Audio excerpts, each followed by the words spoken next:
Hello, I'm finally filming my January wrap up. Yes, this is very late. I finally was able to get home quite early, so now we're here. I'm here. We are going to be talking about the 16 books that I read in January. 16 books, right? 6 of these are manhwas, but is cut in half, so it's 2 volumes. Honestly, marking manhwas, it's hard to do because it's one manhwa, it's one complete manhwa, but if we printed it out in a manga form or like graphic novel form itself, it's gonna be a lot longer. It's probably like one manhwa is probably, I don't know, 4 or 5 volumes on average, but I only count them as one. So a lot of these I read digitally, so that's why I only counted them one, except for the other one I think is also being published as why it has 2 different volumes. I'm not 100% sure, but without further ado, let's get started. The first one that I finished is actually a manhwa. This is called Moonrise by the Cliff. I rated this one a 4.5 stars. In this story, a young woman watches over a deposed and exiled king living alone on a house on a desolate island by a cliff on behalf of her sick father. She gets into a relationship with this man despite the dangers, and it's that romance. And so this one is pretty quick to read, and also this has an R-rated version. So smut, I read both versions of this book, and in my opinion, very beautifully written and pretty heart-wrenching. We have 2 different characters who have very different standings in life, but who are both going through very heart-wrenching situations. You can see a lot of loneliness in both of them, both of their characters, and them finding solace with one another. And then the political things going on around them as well. I was really afraid of how the story was going to go because I knew it was going to break my heart, and it made me cry a lot still because of just everything that the couple goes through in the story. So a lot of very high intrigue with this one. I was constantly wondering what would happen next, how the characters would navigate the challenges that are thrown at them. And I love that even though it started as in such a difficult situation, there were moments of tenderness and hope in between. So I really enjoyed following the 2 characters through their ups and downs. And they're one of those characters that at the end of it, I just want them to be happy. Yeah, I highly recommend this manhwa. You can read this one on Tapas. I believe they have both the mature and non-mature version because I also read this one on Manta. The Manta one is, I would say, more of the young adult age range. And then the next one that I read, I finally read a Sophie Lark book. The very first one is Brutal Prince. So I am planning on reading her books in publication order or in series order. So Brutal Prince, I rated this one a 3.5 stars. This is an enemies to lovers forced marriage situation. So to protect her family, she is forced to marry, in a way, the brutal prince of this rival family that they have. I expected this to be very tropey, which it was. So because I feel like I expected that, I found myself enjoying it much more than I feel like I would have if I didn't have that expectation. I just knew it because this was released when? 2020? 2022? Was this only released 2022? That's only a year ago. No, I think this was 2019, maybe 2018. And dark romance. So I kind of already knew what kind of tropes are going to be in here, and especially reading the premise of this one. So I found it overall enjoyable. Sophie Lark was still able to do a good job of executing the story in a way that's engaging, and it kept me interested even though, like I said, it was very tropey. The only thing really was that, which I also expected and I wish we had a little bit more still, was the depth of the characters. They just felt very close to 2D characters. They're just representations of the tropes that or character types that they're supposed to have. I just wish there's more depth to them, and that I feel would have added to the believable of the growth of the relationship. The plot too it's pretty straightforward. I didn't really expect any twists and turns in it or unexpected things, but again, overall, it was very enjoyable. I'm still going to definitely continue reading the rest of the book series and then the rest of her other series because I think I have it all now at this point. This series especially, I have all this special edition, illustrated edition. So there are some illustrations throughout this book as well that goes with the story. So Brutal Prince. And then the second manhwa, this is the manhwa that is cut in 2. This is The Meaning of You. I rated this one a 4.5 stars. This one is about Dion. She is transmigrated into a new world. I don't think she was reading a book, but it was a new world. And she has been suffering from depression even in her past life. She was regarded as a saintess and they want her to do saintess things, but she's just really tired and exhausted and she doesn't want to really do anything. But she is living with the emperor in his palace and the emperor just like wants her to do stuff.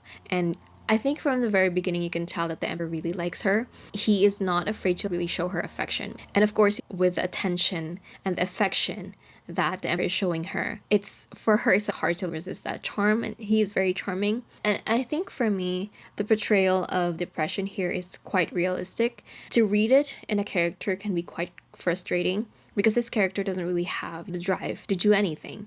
She just wants to not do anything. She doesn't feel like she has any agency in her life. And there's always a sense of helplessness and hopelessness with depression, and I feel like that was done quite well. I feel like the author was able to capture the complexity of having depression as well. I loved following the healing process that she was going through. I was afraid of how the male lead was going to be portrayed because sometimes a lot of these characters that are trying to help characters who are suffering from mental health, especially depression, they do it in a very insensitive way. And for me, the way he was written was also really, really good. The way he pushed and challenged Dion was done in a way that is empathetic and again sensitive to what she's going through. Even though he doesn't fully understand what she's going through, he was still very supportive and he was still very understanding about it. He was never dismissive of what Dion was going through. I love that he was supportive and caring, and he was also willing to learn and to grow with her. So I really like that. So even though it was hard for me to read sometimes because of the depression aspect, it's easy to see myself in Dion a lot, especially when I was younger. It was still a very, very enjoyable read, and I loved the eventual romance that was blossoming between the two characters. And again, there's always ups and downs to it. One step back, two steps backwards sometimes. I really enjoy this one. And then the next one is another read that I've been meaning to for a while now. I've heard a lot of different things about this book, The Son of the Crane by Joan He. I think overall I heard really good things about this one. It's just that I think the publication of this book had a little bit of an issue with the publisher. I rated this one a 3.5 stars. So this one is a young adult fantasy novel about a princess who has to navigate a treacherous court to solve the murder of her father, all the while struggling with the weight of the crown and the destiny of her kingdom. And this definitely had a very intriguing political element to it that I really enjoyed. The author, I feel, did a really good job with building the world and creating complex situations and many layers and secrets to uncover. From the very beginning, I already felt that. I feel there's a lot more to this story, and a lot more, especially with all the characters involved with the situation. So the main character is trying to unravel the mystery of what happened to her father, and it feels like she's the only one trying to find who murdered her father and what really happened. And there's a lot of different characters in the story that kind of makes you second guess. Are they really in league with her? Are they really against her? You can tell that there's a lot of layers to the characters and of course the story and the situations that were happening. I do wish that this was a little bit longer because this is a standalone. For some reason, I thought that this was supposed to be like a duology at least, and because there were issues with the publisher, they eventually just didn't turn it into a series. But then I read the notes from the author and it said that this was supposed to be just a standalone. So I don't know. I feel like this could have easily been a duology or even a trilogy.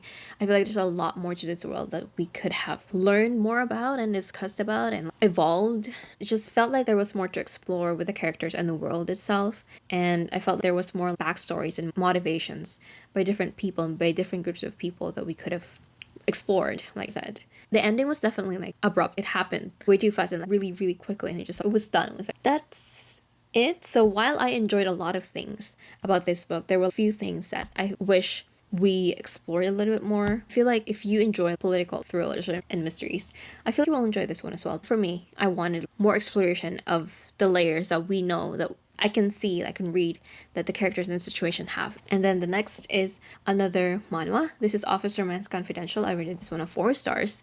This one we're following Yuche. She is a counselor for a company and she receives a call from Sun Ho, who reveals a dark secret about this company. And I think the director of this company, Yul Sun, offers her a fake job as a counselor for this company to keep her quiet. At the beginning, it started off like a thriller aspect. So of course, she's navigating the politics of this all, and what is the mystery about, really? What was that call about?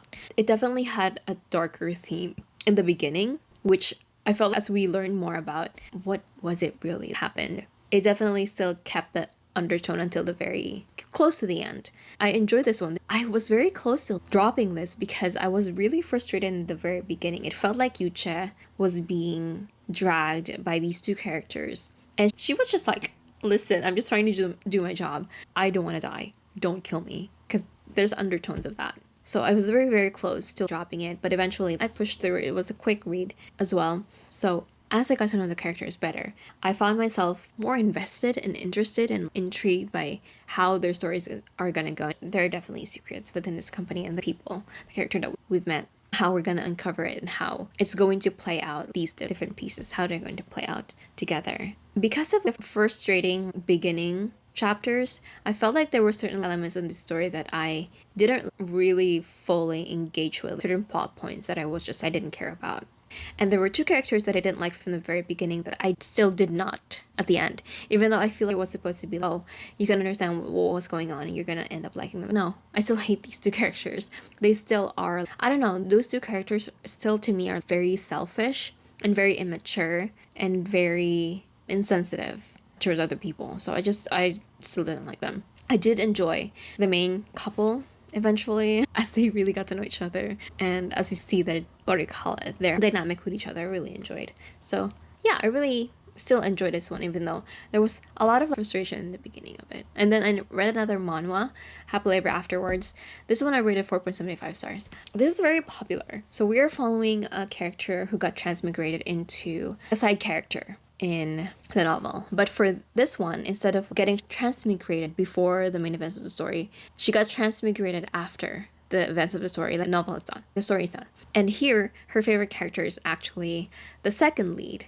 And so she makes it her mission to marry Rich, her favorite, after he was banished to the north, which is usually a barren, cold place. I had a lot of reservations about this because I did hear how the original novel was written, and I didn't like how a certain scene in it was done, because to me that was, okay, no, that's unforgivable. I will not read that. I found out eventually that that scene was actually changed in the manhwa, and also I had reservations about Peony. At first, I was a little worried that she might come off as pushy or manipulative, especially towards her affection towards Rich. I really don't like those characters where they push their own thing towards another person. And it's written as, oh, she's being kind and she's being sweet. She's being nice when she's just being manipulative and overbearing. And she's just forcing her feelings on other people, which Peony did not. So I was very pleasantly surprised. To me, it was like, okay, I'm gonna try reading this one. If I don't end up liking Peony, I will drop that, even before getting to that part of the story where I was a little iffy about. But yeah, she ended up actually being a sweet and nice character. And also the love interest in the story I was a little nervous about, because you have your usual sweet, kind FL, and then your love interest is this cold, arrogant character type. And I have reservations about those because sometimes there's a borderline cold and maybe a little, unused to social interactions, not used to showing emotions. Those I understand. But when you're abusive, that's what I don't like. So I was a little nervous about him too, but they both surprised me as characters. So I ended up really loving this manhwa and their chemistry with each other. I love it. I love it so much. It was really satisfying to watch the way they challenge each other. Peony, of course, is very challenging towards Rich because she's this super sunshiny character and he's just this broody man over here. But then you also have, I guess in Peony's opinion, this really thick wall of a person that she's trying to show her love and care towards. There were a couple twists in the story that I actually really enjoyed and I really, really appreciate it. I feel like it really added on to the story and added extra depth to the book as a whole that I wasn't really iffy reading that part, but then it turned out really good for me. I really enjoyed how the twist happened. Overall, I really enjoyed this manhwa. The love story, the romantic plot line is like really good, chef's kiss. And then moving on to a duology that I've been meaning to read, that I was planning on reading first before the author's newer book, but I got an arc for the second book, so I had to read it. And then I was planning on reading duology first before reading that other duology, but I didn't really have the time, so now I've read it now. Spin the Dawn and Unravel the Dusk. I've been meaning to read this one because of it being a Mulan Project Runway kind of retelling type way. So our main character disguises herself as a boy to compete for the position of the imperial tailor, and of course must navigate the dangerous court that she is in now. So what I remember and what I just really like about Elizabeth Lim's writing is just the whimsy of her writing, the whimsy of it. It's very fairy tale quality, that it's transportive. So it feels like you're in their story, in a story too, and experiencing everything that the character is experiencing. Atmosphere is amazing, and you're just like transported to this book. I love the way that this just feels magical reading. It feels otherworldly and full of wonder and mystery. So if you enjoy transportive writing, very good atmosphere, and I also really enjoyed our main character. If you liked, I feel like if you like her newer book series, you will like this too if you haven't read this one, because it's very similar setup in a way, because there are also, of course, magical elements, but also layers and twists to the story that I really enjoyed. This is an arc. This was released February 14th, so I initially received this as an e-arc, but I was emailed and asked if I wanted to get a finished copy of it, and I said yes. So, When You Wish Upon a Lantern by Gloria Chow. This one I rated 4.75 stars. Oh, did I say what I rated these? So, both of these I rated 4.5 stars. This one I rated 4.75 stars. This is a contemporary former best friends to lovers romance between two feuding families. So I feel it's kind of a Romeo and Juliet kind of retelling. They have to team up together again to devote themselves in granting other people's wishes. So the main thing about this book is just it's so adorable. Two main characters, especially the love interest, he was so freaking adorable. He's a cinnamon roll. He's a literal cinnamon roll. And I think he was like described as cinnamon roll by the main character because he is. And it's just like warm fuzzies. This is a perfect young adult, cute, fun read for summer or for Valentine's Day. If you're just looking for anything romantic, highly recommend this one. I just love the love interest Kai. Every time we're following his perspective, I'm just like, I love you so much, you're so cute, you're so adorable. I also enjoyed the slow build of the story where again they are best friends when something happened which led them to stop talking. They didn't really fight, but they just stopped talking, and they also have this extra element of their families fighting, just mainly just their dads. There's also a little bit of grief in here as well. Our main character lost her grandma, I believe a few months before the story took place, and Kai was also very close to her grandma. I was very invested in this character. The only thing that I didn't like was the ending. I felt the ending was just like nothing. I was expecting something more big or a dramatic conclusion to the story, but it just kind of fizzled out at the end. We didn't really get anything by the end of the story. There was one moment in that ending that had me tearing up, definitely. Very emotional, but there was just that one thing that was unresolved that I felt we kind of just like moved on. But yeah, overall, it's a very, very adorable, very cute story. And I kept thinking about this days after I finished this. So that's why I said yes to getting a personal copy, because I loved it so much. So if you haven't read this one, very cute. And then another manhwa. This is Day by Day. I rated this one at 3.75 stars. We're also following childhood friends, Hosu and Yeol. They were like really, really good friends.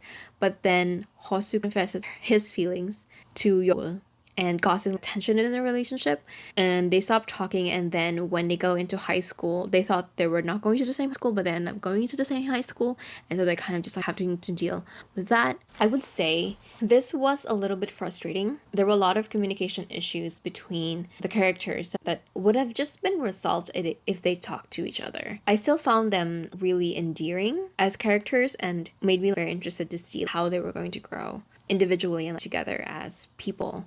There was a sexual harassment part of the book, which I was surprised about because I really appreciated that, because not a lot of people see that scene as a sexual harassment, but it is. I do appreciate that warning, but also I wish it was explored more. It's one thing being aware that this happened, and another thing to really explore and talk about that more in the story, especially between the two main characters. Though there was a lot of like frustration within me towards the characters, I still really enjoy their growth as people. I mean, they're teenagers, and to me, they were innately just good people. So I still was like really compelled with their story. But yeah, I still really enjoyed it, but it does have its flaws, of course. And then another arc that I read is Last Chance Dance by Lakita Wilson. This one I rated at 3.75. This is described as an utterly charming contemporary romance starring a black teen who gets paired with 4 unrequited crushes after being dumped by her high school boyfriend right before graduation. So while I enjoyed this book, it felt very surface level to me. We didn't really get to know the characters, even our main character. We didn't really get to know her very much. Even though the story was told from her perspective, still very, very surface level. It was still entertaining though. There were some exciting moments, but I couldn't fully connect with any of the characters. There wasn't enough layers and depth to them, even though the main premise was that she was going to be dating them and like trying to see if she could have a relationship with them. Yeah, I didn't really understand like what their inner thoughts and motivations are. So I still enjoyed it. It's just that it's more of a quick, light read. If you want more depth to your characters, more depth to your story, you probably wouldn't like this one. But yeah, fun and light read. And then another one, I read this one because I received an arc for the sequel. So, Anatomy, a Love Story by Dana Schwartz. I have seen this book everywhere last year. A lot of people love this one, and I really enjoy this one. I would rate this one a 4.25 stars. So this is a gothic tale, a gothic story set in 1817, Edinburgh. We're following an aspiring surgeon named Hazel who teams up with Jack, who is called the Resurrection Man. They are people who dig bodies for medical students to study. Is illegal, but because most of medical students are rich, they pay these resurrection men to dig up bodies so that they can study from med school, essentially. So they team up together, and through their team and through Hazel's journey to being a surgeon, they discover a lot of secrets that are happening in this cemetery and in the medical world, especially with Hazel being a woman, being a girl. In the beginning, she pretends to be her brother, like her cousin, something like that, so that she can get into school. I believe this is a Barnes & Noble exclusive edition. Look at that. You have your scalpel and forceps. Is that a forceps? No, that's not a forceps. I forgot what it's called. But yeah, it's a surgical tool. And I read, after this one, I read Immortality, which is again the sequel for his first book. I really enjoyed the main character, and I really enjoyed following her. She's your typical, very strong, very smart main character, but she's not annoying. She's very driven. She's very motivated. She's going to fight for what she wants, but she's not going to step on other people's toes and disregard. At least for me, it didn't feel like she was disregarding and disrespecting other people. At least not those who don't deserve disrespect and disregard. And I enjoyed following her journey to med school because it felt like I was also learning alongside her. So yeah, that was fun because I'm very interested in the whole surgical stuff and like medical stuff for myself, and like studying it and applying it. No, but I'm interested in learning it and just like other people do it and like watching other people learn about it. She was very, very proactive. She was really going to find ways to like get what she wants, but again, not being pushy. I like that she really took charge of her own destiny and story and didn't just sit around and waited for things to happen or like, be in like, her own misery, be like, I have no chance of doing this. She looked for a way to do this for herself. To me, overall, I will recommend this book if you like strong, proactive main characters who learns and grows throughout the story as well. Although I will say the romance does feel very underdeveloped and a little bit insta-lovey. You don't really know each other. You didn't really like, got to know each other very well. They're cute though. It's just that I don't see it very much. So yeah. And then another arc that I read, The Crane Husband by Kelly Barnhill. This one came out February 28th. I really enjoyed this one. I rated this one a 5 stars. I was planning on reading When Women Were Dragons before this one, but that was a pretty long book and I didn't really have enough time to finish the rest of the books that I needed to read for this one, so I just ended up reading this one first. So this is a modern retelling of The Crane Wife. We're following a main character whose already tumultuous family life gets even more tumultuous after her mother becomes entranced by an actual crane, menacing a 6-foot up crane, and essentially abandons her children. The main character has to protect her family and try to see if she can change the story in a way. So this was very heavy emotionally, a lot of trigger warnings, a few very, very intense moments. And I was really like, scared for the siblings. I didn't know what was going to happen. It's a very short book. I believe there's, 200 pages maybe? Yeah, so before reading this one, I would definitely recommend going through and checking the trigger warnings for this. It's quite a lot. But overall, the writing was amazing. And the atmosphere was great. There was a constant feeling of fear and uncertainty throughout the book that really just kept me on edge. I was like, I don't know what's gonna happen. I want them to be okay. I appreciated that the author didn't shy away from darker aspects of the story, the darker elements of the story, and actually really leaned into the emotional weight of it all. I would recommend this one for people who are looking for a very emotionally impactful story.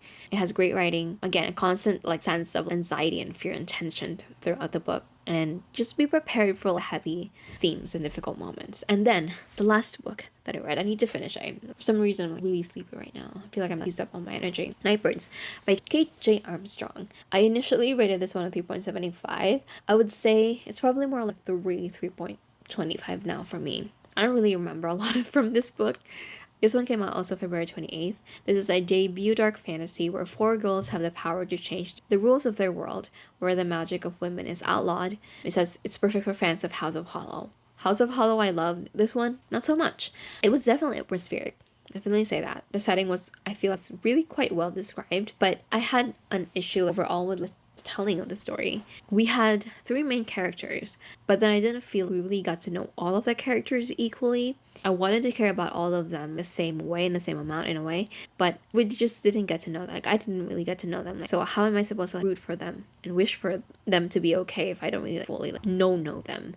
And there was also, I can't describe it, but there's also something missing from the story overall that kept me from fully investing in the characters and their journeys. I think part of the problem was there was a certain attachment to the storytelling itself. I'm not sure if it was the writing or the pacing or something else entirely that just didn't make me feel as emotionally invested in the characters than I usually do in books, and I usually, in some ways, I guess certainly empathize with the characters. But for this one, there's just a certain attachment to it that I felt like there was a wall whenever I'm reading the book where I just couldn't really get to know the characters, so I couldn't really care about them. It's very atmospheric. It has a very interesting setting, very interesting world magic system, but yeah, I just didn't feel connected to the characters as much as I wish I did. I didn't really get to know them, even though I was reading their stories. Yeah, so those are all the books that I read in January. I hope I was still making sense by the end of it. I'm just really sleepy right now. I don't know why. I feel like I just used up all my energy, but yes, that is it for this. The sun has set. That is it for this wrap up. Thank you so much for watching. Let me know what you guys think of these books, if you guys have read them, and how is your reading so far this year, or at least in January, because this is only my January wrap up. But yes, that is it for this video. Thank you so much for watching, and I will see you on my next one.